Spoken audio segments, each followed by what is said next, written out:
Ninyowe nasane kitwe isingoma director Kitara Tourism Square hano mu Hoima City, Hoima West State Division katasiha. Nkubagondeza amazarwa ga Mukama wetu Kristo amarungi no kusemererwa kurungi hamwe no mwaka guhyaka ogukwijja 2024 gubabere ogurungi kandi ogwo businguzi. Nukubayijukiza ngo mujja Kitara Tourism Square tusemererwe mu myezi enu eyo kusemererwa December na January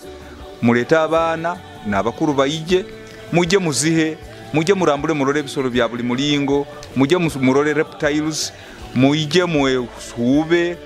mujye muvugo bugali nebintu bingi byo kusemererwa kandi nyongera kubayijukiya ngo musumi buno bwa masemererwa tutebwa kwirindo butandwa aba driver bakuvuga naba pikipiki nabo bugali nabe bigere itwe na turwaniso butandwa buno leka tufueyo muno tuyemo ikimama nuko mwaka gukujja gusange tuli bo businge nkubagondeza amazaro amarungi Mukama baho mugisa.